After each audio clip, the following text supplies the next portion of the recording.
إن الحمد لله نحمده ونستعينه ونستغفره ونعوذ بالله من شرور أنفسنا ومن سيئات أعمالنا. من يهده الله فلا مضل له ومن يضلل فلا هادي له، وأشهد أن لا إله إلا الله وحده لا شريك له، وأشهد أن محمدا عبده ورسوله.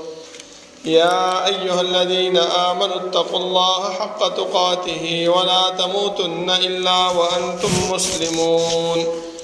يا أيها الناس اتقوا ربكم الذي خلقكم من نفس واحدة وخلق منها زوجها وبث منهما رجالا كثيرا ونساء، واتقوا الله الذي تساءلون به والأرحام، إن الله كان عليكم رقيبا.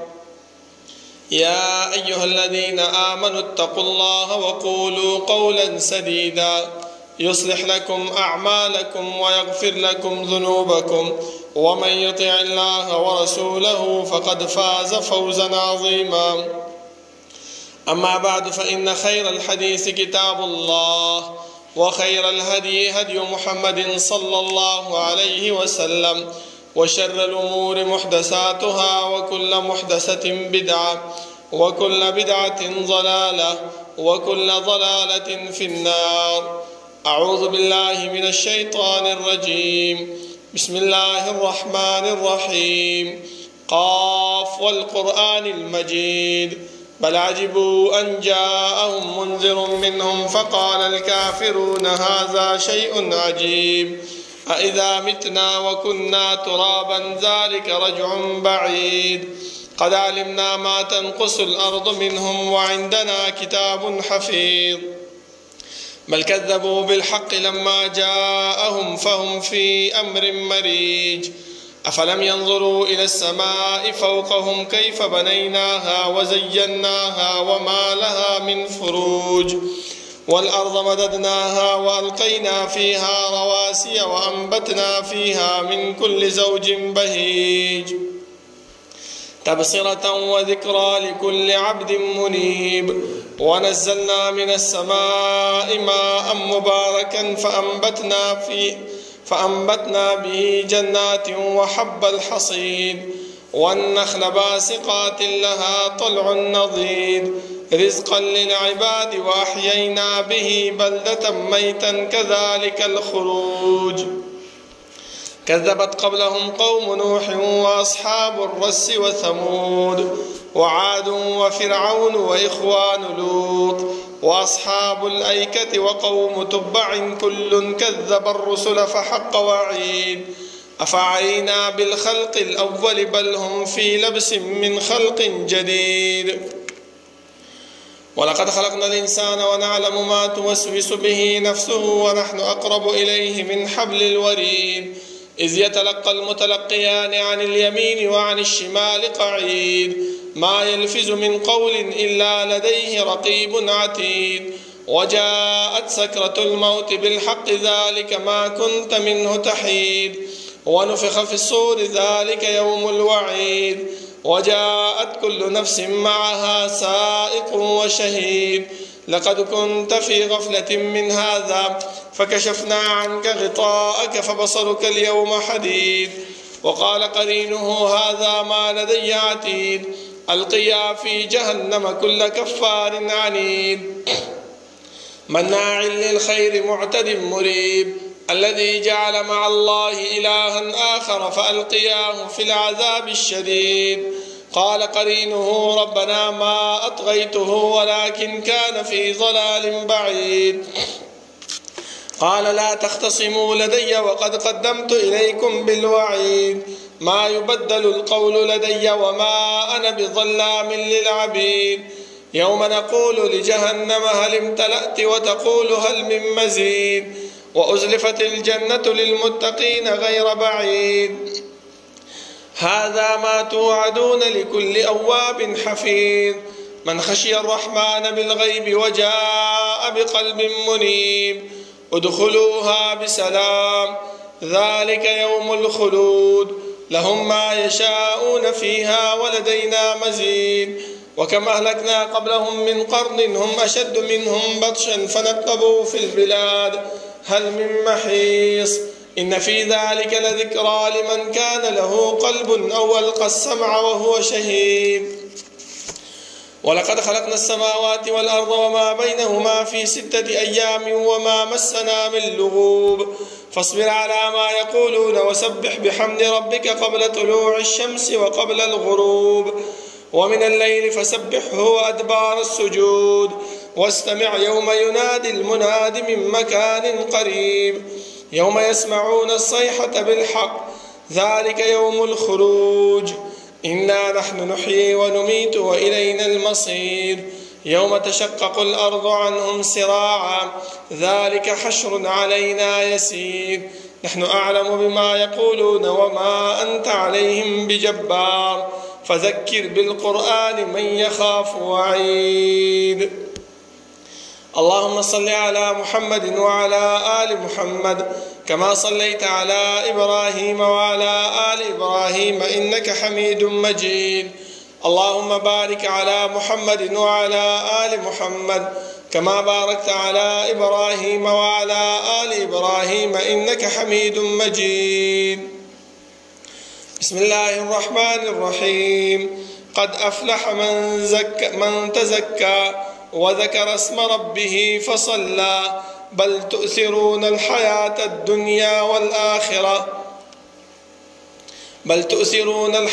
الدنيا والآخرة خير وأبقى.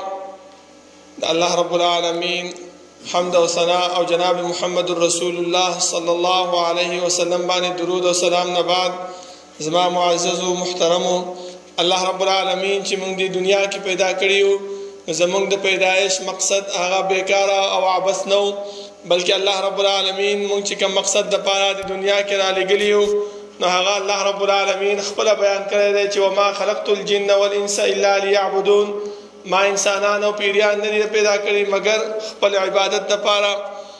زما محترمو الله رب العالمین چې کله موږ د دنیا کې د خپل عبادت لپاره پیدا کو نو بیا د دې انسان په ځکه کې به دا سوال راځي چې الله دا عبادت موږ د چا په طریقه باندې وکړو څومره وکړو څنګه وکړو د دې لپاره الله رب العالمین انبیاء کرام راولېږل د یو لک او سریر زره انبیاء کم او بیش دا الله رب العالمین زمونږ د هدایت او د دې خبرې د رهنمایۍ لپاره راولېږل چې انسان د الله رب العالمین د عبادت د الله د بندگی په دې طریقه باندې او په دومره باندې او په دې طریقه باندې وکړه. نو الله رب العالمین مونږ ته انبیاء کرام راولېږل ځکه زما محترمو کم یو عمل چې د پیغمبر صلی الله علیه وسلم د طریقې نه ثابت نه وي اگر که هغه مونږ کول ولې نه وي په دې باندې الله رب العالمین انسان ته اجر او ثواب نه ورکوي. ځکه سعید ابن مسیب رحمه الله په زمانه کې یو کس راغی او به وخت جمعات کې نفلونه کول عبادتونه کول نو هغه ورته ویل چې الله رب العالمین تعالی عذاب درکوي، ګناهګار شي په دې باندې. هغه سړی راغی ورته ویل چې دا څنګه کېدای شي، زه خو د الله رب العالمین عبادت او بندګي کوم، په دې باندې مال الله عذاب راکوي. هغه ورته ویل چې الله رب العالمین تعالی په دې مانځه باندې عذاب نه درکوي، بلکې په دې خبره باندې عذاب درکوي چې تا د پیغمبر صلی الله علیه وسلم خلاف کار وکړو. ځکه رسول الله صلی الله علیه وسلم مونږ ته دا فرمایلی چې کله انسان جماعت ته راننوځي نو 2 رکعاته تحیت المسجد وکړي، د هغې نه ما سوا نور عبادت نور منځ هغه پیغمبر صلی الله علیه وسلم مونږ ته نه دی ښودلی. ځکه زمونږ خلک مونږ څه کوو، مونږ چې جماعت ته راننوځو د هغه ځای نه نیت کړی وي چې یاره 500 رکعاته نفل به کومه، یاره 300 رکعاته نفل به کومه، یاره 1000 رکعاته نفل به کومه، او بس بیا لګیا یې ښکته کېږي او پورته کېږي. نو دا طریقه زمونږ پیغمبر صلی الله علیه وسلم مونږ ته نه ده بیانه کړې. نو د دې د وجې نه زما محترمو سبا چې الله رب العالمین مخې ته مونږ ودرېږو، امام ابن تیمیه رحمه الله فرمایي چې الله رب العالمین به دا 2 تپوسونه د هر یو انسان نه هغه به کوي. هغه کوم یو دي چې ماذا کنتم تعبدون؟ یو تپوس دا چې انسانه تا په دنیا کې د چا عبادت کوو، د چا بندګي دي کوله، چا ته به دې رامدد شویله. او دویم ماذا عجبتم المرسلین؟ دا پیغمبران چې ما در لېږلي د دې تا څونه خبره منلې، څونه د ده په لار باندې تللی وي.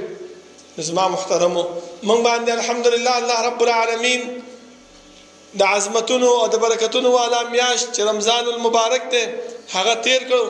او د الله رب العالمین نه دعا ده چې رب العالمین کم عبادت موږ په دې رمضان میاشت کې کړی دی هغه د الله رب العالمین خپل دربار کې قبول کړي.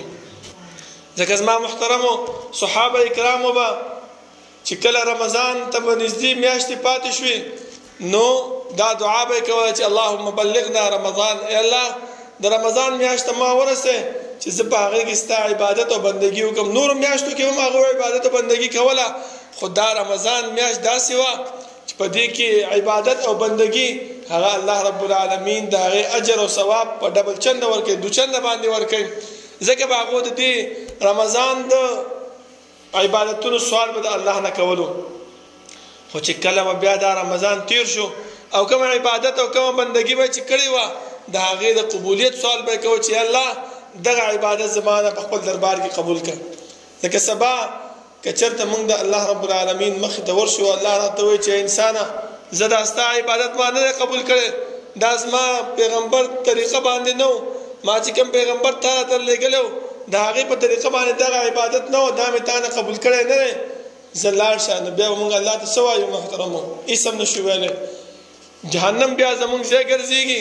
نو د دې د وجې نه دې صحابو به هر وخت الله نه دا سوال کوو چې الله دا مات ګوړی عبادت دا په خپل دربار کې قبول کړه. ځکه ابراهیم علیه السلام ته وګورئ چې کله کعبه بیت الله د الله رب العالمین کور هغه جوړ کړو نو بیا یې دا ونه ویل چې لوی کار مې وکړو دا خو به خامخا الله قبول کړی که نه هغې نه بعد هم وایي چې ربنا تقبل منا انک انت السمیع العلیم. ای الله دا مات ګوډ عبادت ستا کور هم جوړ کړو، ستا حرم هم جوړ کړو، دا په خپل دربار کې زموږ نه قبول کړه.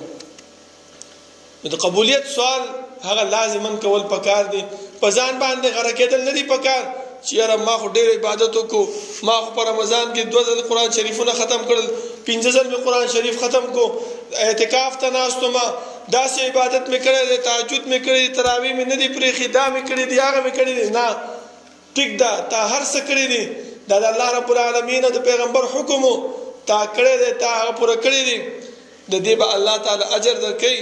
خو سره سره د دې ته به د الله رب العالمین نه د دې د قبولیت سوال به هم کوې چې الله دا په خپل دربار کې قبول کړه.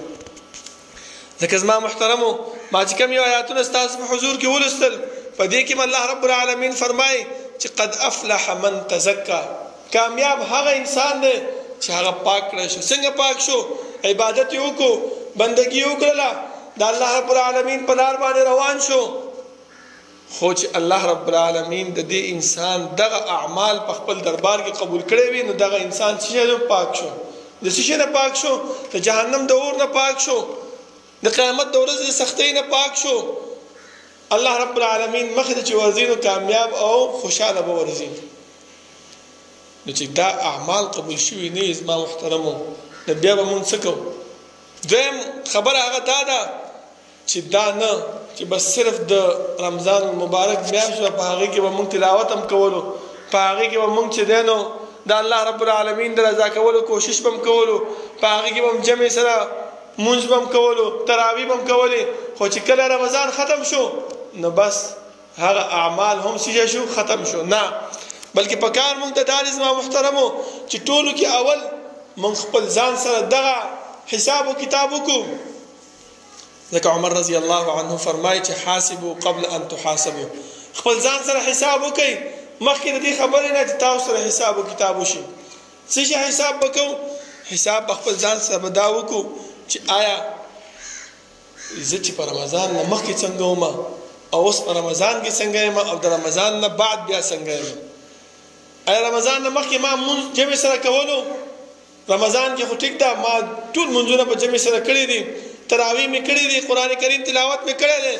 اوس چې رمضان ختم شو آیا هغه بدلون ما کې راغلی دی او که نه؟ آیا هغه خبره ما کې بدله شوې ده او که نه ده بدله شوې؟ دغه محاسبه خپل ځان سره پکار ده زما محترمو. که نه صرف زما عبادت ته رمضان پورې تړلی شوی دی چې د رمضان میاشت راځي نو زه به څه کومه؟ بندگی د الله رب العالمین کوم، اطاعت به د الله رب العالمین کوم. خو چې کله رمضان ختم بس خپل صادر به وڅنډم او خپل کار ته به ملا وتړم چې شیطان زه کوم طرف ته مې بوځي په هغه طرف باندې به ځم. دغه محاسبه خپل ځان سره زما محترمو پکار ده. دویم محاسبه څه شی ده؟ دا چې کوم ګناهونه ما د رمضان نه مخکې کول د رمضان په وجه باندې آیا د هغه ګناهونو نه زه بند شوی یم او که نه یم بند شوی او که نه د رمضان تېرېدو سره هغه ګناهونه ما کې بیا را تجدید شو، بیا را نوي شو، بیا را تازه شو. دغه محاسبه دغه حساب زما محترم خپل ځان سره کول پکار دی. دریم دغه محاسبه پکار ده چې آیا د رمضان نه مخکې زما د خولې نه به چې کوم بد رد کنزل بد اخلاقي هغه وتله، اوس چې د رمضان تیر شو کوم عبادتونه چې ما کړي دي آیا د رمضان نه بعد هغه عبادت په باندې قائم او دائم یم؟ زما د خولې نه چې کوم بد الفاظ بد رد وتل آیا د هغه بد ردونه زه منع شوی یم او که نه یم منع شوی؟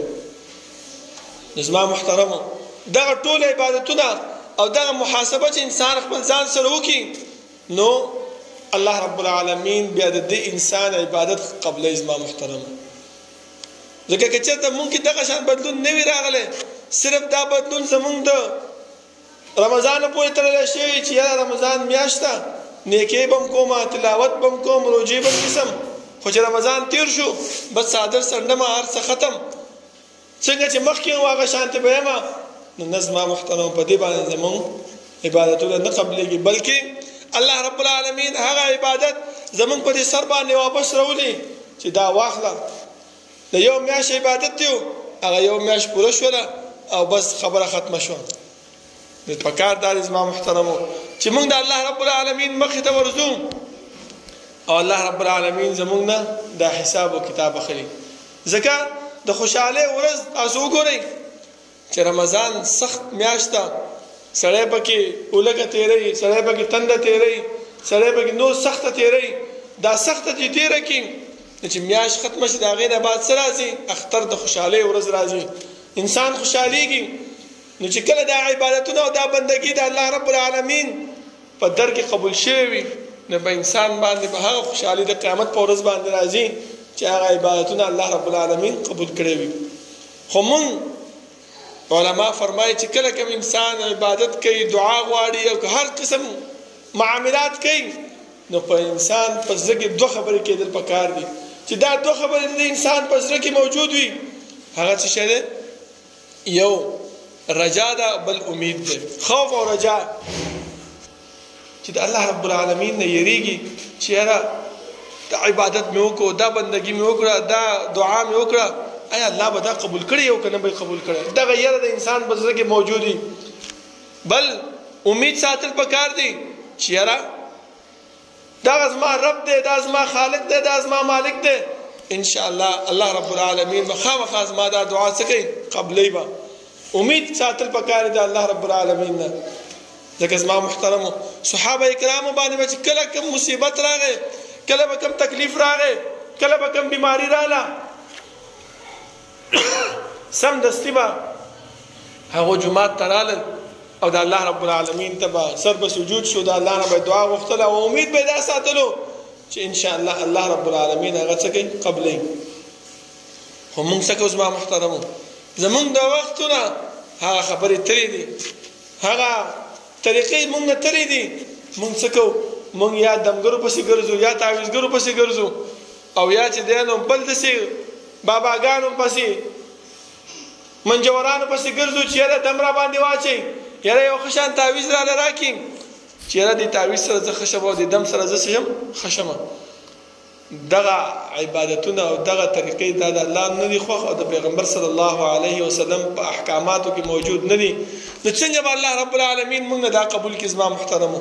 الله چې قبلوي نو هغه طریقه قبلوي چې کوم پیغمبر موږ ته بیان کړی دي.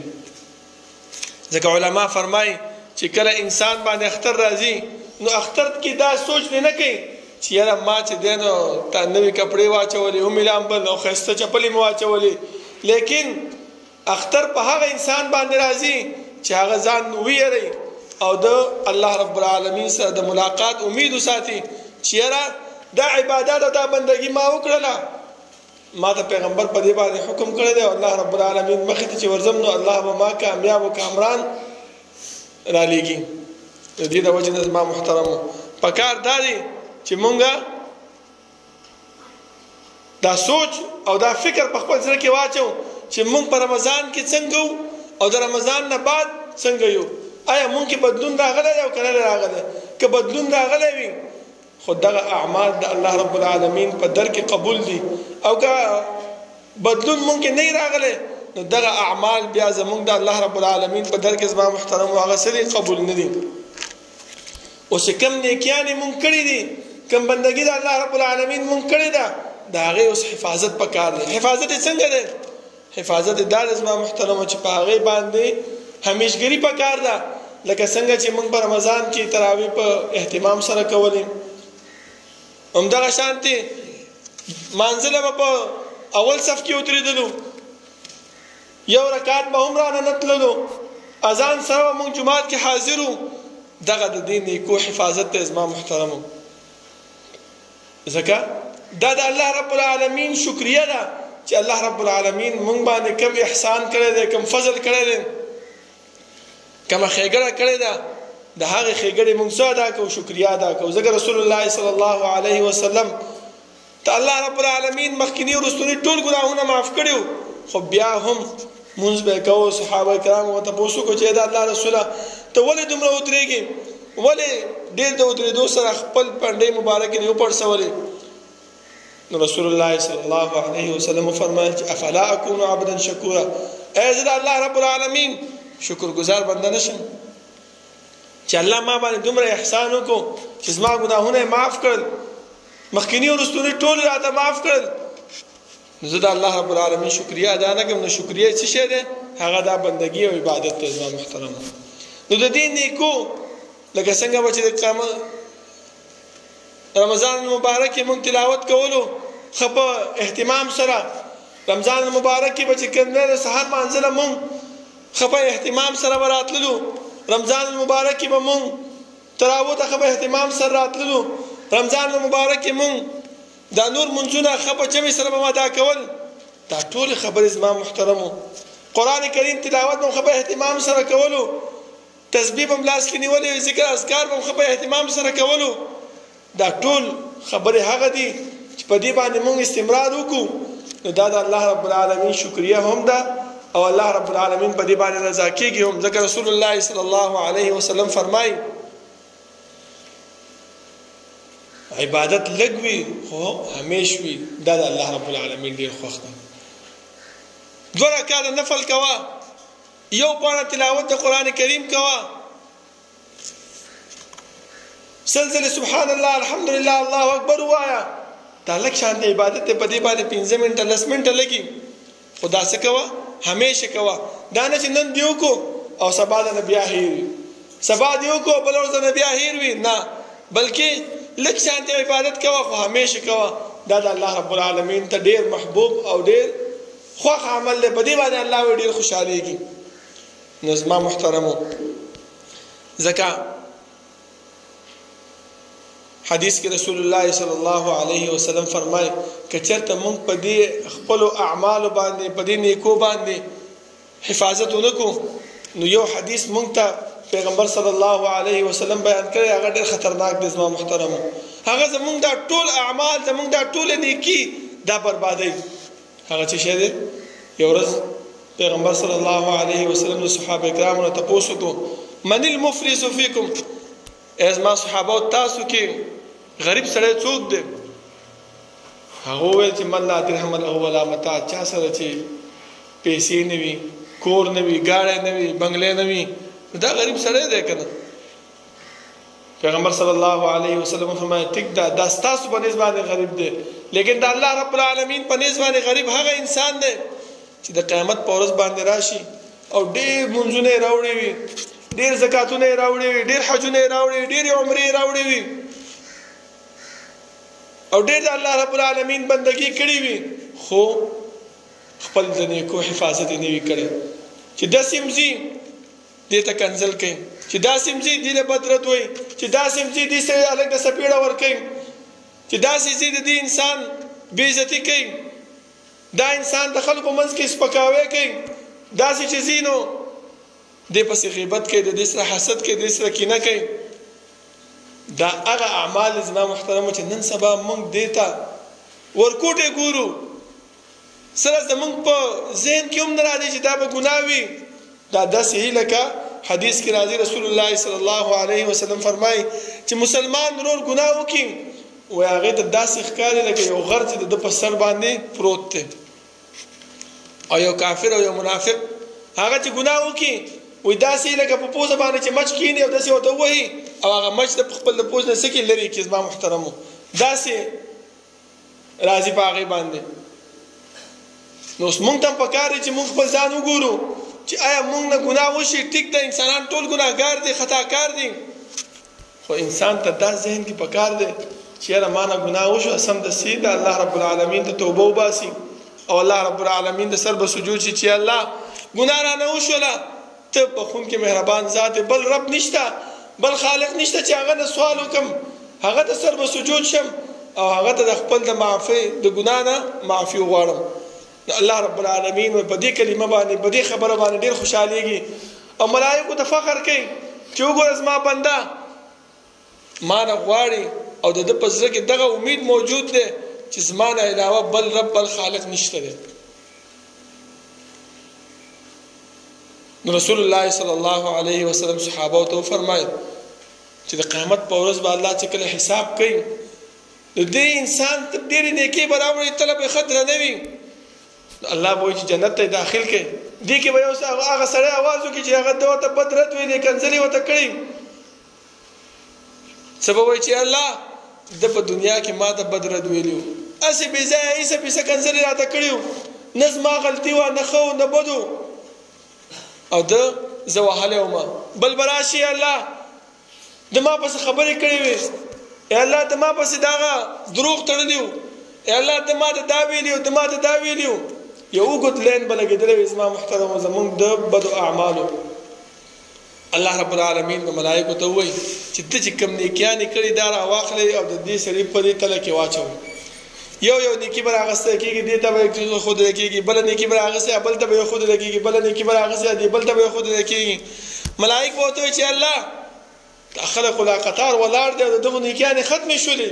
وګورئ 50 کاله 80 کاله موږ خپل ځان په دې نیکو باندې دنیا کې ستړی کړی دی، خو دا واړه واړه ګناهونه دې ته موږ سوچ نه دی کړی، دا زموږ په ذهن کې هم نه دي راغلي، زموږ په خیال کې هم نه دي راغلي، او په دې باندې زموږ د 50 کالو 80 کالو دا نیکي څه کېږي؟ دا بربادېږي. زما محترمو نو څه چل به کوي؟ ملایکو ته به وفرمایي چې د دې دا ګناهونه دا کم کسان چې پاتې دي د دې دا ګناهونه راواله د دې سړي په تله کې واچوي نیکیانې خو ختم شوي او هغه د بل چا ګناهونه هم هغه شي زمونږ په نامه اعمال کې زمونږ په ترازو کې براشي.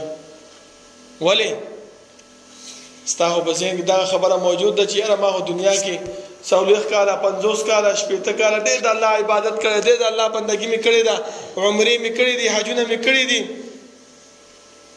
قرآن کریم تلاوت مې کړی داسې رمضان داسې روژه را باندې نه تېره شوې چې په هغې کې ما د الله بندګي نه کړې د الله اطاعت مې نه کړی خو لیکن دا واړه واړه ګناهونه دا واړه واړه بد اعمال هغه داسې دي چې د هغې طرف ته موږ سره سوچ نه دی کړی سره په خپل ذهن کې دا خبره راوستېدله او د دې وړو ګوټو خبرو باندې زموږ هغه ټول عملونه د 80 کالو د 80 کالو هغه څه شی شو هغه تباه او برباد شو. زما محترمو د الله رب العالمین دا دعا ده چې رب العالمین دې موږ ته دا توفیق راکړي چې موږ د خپلو اعمالو حفاظت وکړو خپل د نیکیانو حفاظت وکړو الله به موږ زما محترمو څه کامیاب به یو که نه نو په دې وړو وړو ګناهونو باندې زموږ د اعمالونه څه کېږي دا بربادېږي.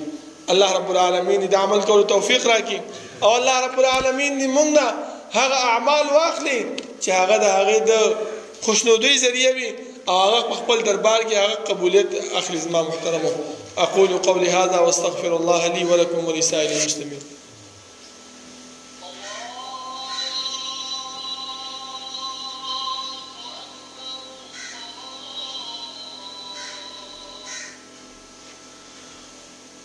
إن الحمد لله نحمده ونستعينه ونستغفره ونعوذ بالله من شرور أنفسنا ومن سيئات أعمالنا من يهده الله فلا مضل له ومن يضلل فلا هادي له وأشهد أن لا إله إلا الله وحده لا شريك له وأشهد أن محمدا عبده ورسوله. يا أيها الذين آمنوا اتقوا الله حق تقاته ولا تموتن إلا وأنتم مسلمون. يا أيها الناس اتقوا ربكم الذي خلقكم من نفس واحدة وخلق منها زوجها وبث منهما رجالا كثيرا ونساء واتقوا الله الذي تساءلون به والأرحام إن الله كان عليكم رقيبا. يا أيها الذين آمنوا اتقوا الله وقولوا قولا سديدا يصلح لكم أعمالكم ويغفر لكم ذنوبكم ومن يطع الله ورسوله فقد فاز فوزا عظيما. أما بعد فإن خير الحديث كتاب الله وخير الهدي هدي محمد صلى الله عليه وسلم وشر الأمور محدثاتها وكل محدثة بدعة وكل بدعة ضلالة وكل ضلالة في النار. أعوذ بالله من الشيطان الرجيم. بسم الله الرحمن الرحيم. قد أفلح من تزكى وذكر اسم ربه فصلى بل تؤثرون الحياة الدنيا والآخرة خير وأبقى. زما محترمو الله رب العالمین چې موږ باندې د عظمتونو برکتونو والا میاشت تېره کړله نو موږ ته پکار دی چې کوم اعمال موږ په هغې کې کړی دی په هغې باندې همیشګري وکړو په هغه جاري او ساري وساتو. دا نه چې صرف هغه اعمال موږ په رمضان دپاره ساتلي چې بروازان کې به کوو او د رمضان نه بعد بیا هغه اعمال نشته. نه دا د نیکو حفاظت نه دی بلکې د نیکو حفاظت څه شی دی د اعمالو حفاظت څه شی دی کوم عمل چې موږ په رمضان کې کړی دی هغه په همیشګري سره هماغه شان جاري او ساري وساتو. بل زما محترمو چې موږ نه څوک خفه دي که هغه د رمضان کې رانه خفه شوي دي که رمضان نه مخکې خفه شوي دي پکار دا دی چې موږ هغه سره څه وکړو هغه خوشحاله کړو هغه نه چې دی نو خفګان ختم کړو. ځکه حدیث کې رسول الله صلی الله علیه وسلم فرمایي چې مسلمان ورور دپاره دا پکار نه دي چې د خپل بل مسلمان ورور نه 3 ورځو نه زیات خفګان وکړي. صرف هغه زنانه چې د هغې خاوند وفات شوی وي هغې د خفګان 4 میاشتې او 10 ورځې پکار دی د هغې نه ما سوا بل هیڅ یو انسان دپاره د بل مسلمان ورور ده او خفګان 3 ورځو نه زیات نه دی پکار. خو که بل مسلمان ورور تاسو نه ملاویږي نو حدیث کې رسول الله صلی الله علیه وسلم فرمایي چې ته مخکې والی وکړه په دې انتظار مه کښېنه چې یاره هغه ماله نه راځي نو زه څه کوم چې وله ورځم. نه بلکې پیغمبر فرمایي چې وخیرهم الذي یبدأ بالسلام غوره انسان تاسو کې هغه دی چې هغه څه وکړي په سلام باندې مخکې والی وکړي. ټیک د هغه ورور تا نه خفه دی، تا سره خبرې نه کوي، تا سره ملاویږي نه، ته ورشه او سلام ورسره وکړه چې روز څنګه یې ښه، اختر ورسره ملاو شه، اختر مبارکي وله ورکړه، نور دعوت وله ورکړه خپل کور ته، خبرې اترې ورسره ته شروع کړه چې د هغه په زړه کې راشي چې یاره زه څه کوم او دا مسلمان نور ما سره څه کوي. ځکه حدیث کې راځي رسول الله صلی الله علیه وسلم فرمایي چې صحابو ته تپوس وکړو چې دا الله رسوله دا بدله څه شی دی، مکافات څه شی دی؟ صحابه فرمایل چې هغه زما تپوس کوي نو زه هم ورځم د هغې تپوس کوم. نو رسول الله صلی الله علیه وسلم وفرمایل چې دا خو بدله ده، ځکه هغه تاله راغی نو ته هم ورغلې تا خو بدله ادا کړله، بلکې احسان څه شی دی؟ احسان هغه دی چې هغه ستا تپوس نه کوي او ته ورځې د هغه تپوس کوي. زما محترمو او زمونږ پښتنو کې خو دا مصیبت دی چې موږ باندې څوک څه غټه خبره وکړي، څه کنځل راته وکړي، څه بد اخلاقي را سره وکړي، نو موږ څه وایو؟ بس ما ستا مړی ژوندی ختم، نه دې پېژنم نو مې پېژنه. نه زما محترمو دا ډېر لوی غلط عمل زمونږ کې ننوتی دی، دا غلط رواج مونږ کې را ننوتی دی، په دې باندې الله هم ناراضه کېږي او پیغمبر صلی الله علیه وسلم په دې باندې مونږ ته حکم نه دی کړی. نو پکار دا دی چې دا د جاهلیت نظام، دا د جاهلیت رسم و رواج، دا د خپل ځان نه وباسو. ټیک د انسان دی په غوسه کې په تیزۍ کې تا ته به څه خبره کړې وي نو تا ته پکار دی چې ورشي او ته ووایې چې وروره ما نه وختي داسې غلطه خبره وشوله په تیزۍ کې په ناخبرۍ کې، ته مې معاف کړه، یا هغه درته څه بد رد ویلي وي ته لاړ شه او هغې ته ووایه چې ما معاف کړی او ته ما معاف کړه. دا نه چې خپل منځ کې خپلولي پرېږدو، خپل منځ کې رشتهداري پرېږدو. ولې د ما ته ولې چې کوم دی نو بد رد وویل، د ولې زه چې کوم دی د خلکو مخکې ولټلم. بل زما محترمو ضروري خبره هغه دا ده چې خپل د نیکۍ حفاظت څنګه کېږي چې انسان د غریبو خلکو سره مدد وکړي، غریبو خلکو سره مرسته وکړي. ځکه قرآن کریم کې الله رب العالمین د جهنمیانو تذکره کړې ده، چې فرمایلی دي همدغه خبره یې کړې ده، فاما من اوتي کتابه بشماله فیقول یا لیتنی لم اوت کتابیه. الله رب العالمین فرمایي چې جهنمیان جهنم ته لاړ شي نو ورته وایي چې تاسو ولې د جهنم ته راغلي یئ؟ ګس لاس باندې چې عملنامه ورکړی شي نو هغه به دا ارمان کوي چې یاره دا عملنامه خو چاړو ماله راکړی شوې نه وې. ولې؟ انه کان لا یؤمن بالله العظیم. ټولو کې اولنۍ خبره چې په الله باندې ایمان نه. دویمه خبره ولا يحض على طعام المسكين، دې به خلک خپله خو به هم نه ورکول او چا به چې ورکول هغه به یې منې کول، معنی لرې کړه مه ورکوه، دا څه شی دی؟ دا غریب نه دی، دا فلانی دی، دې سره دومره پیسه ده، دا فلانی دی، دا داسې کار کوي، دا هغسې کار کوي، چې بل به ورکول بل به هم منې کولو. نو الله رب العالمین څه فرمایي؟ خذوه فغلوه ثم الجحیم صلوه. ونیسئ او رای کاږئ د جهنم ته، ثم فی سلسله ذرعها 70 ذراعا فاسلکوه. بیا په هغه زنځیرونو باندې وتړئ چې 80 ګزه د هغې اوږدوالی او پلنوالی دی، په هغه زنځیرونو سره یې وتړئ او چې جهنم ته یې راکاږئ. زما محترم وګورئ څونه سخته خبره ده.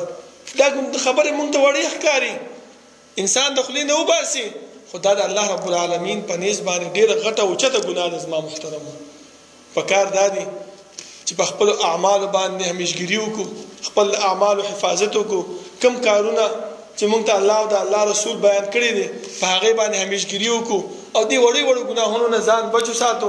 ځکه دا زموږ د تباهۍ او زموږ د بربادۍ او زموږ چې کم د 50-60 کالو د اعمالو خواري ده هغه په هغې باندې بربادېږي.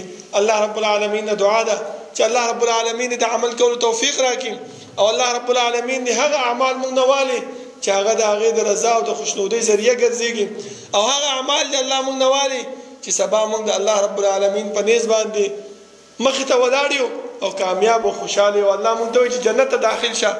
أقول قولي هذا وأستغفر الله لي ولكم ولسائر المسلمين. ربنا لا تزغ قلوبنا بعد إذ هديتنا وهب لنا من لدنك رحمة إنك أنت الوهاب. ربنا اغفر لنا ولإخواننا الذين سبقونا بالإيمان ولا تجعل في قلوبنا غلا للذين آمنوا ربنا إنك رؤوف رحيم. ربنا لا تؤاخذنا إن نسينا أو أخطأنا ربنا ولا تحمل علينا إصرا كما حملته على الذين من قبلنا ربنا ولا تحملنا ما لا طاقة لنا به واعف عنا واغفر لنا وارحمنا أنت مولانا فانصرنا على القوم الكافرين. صفنا برابر کے نزدیک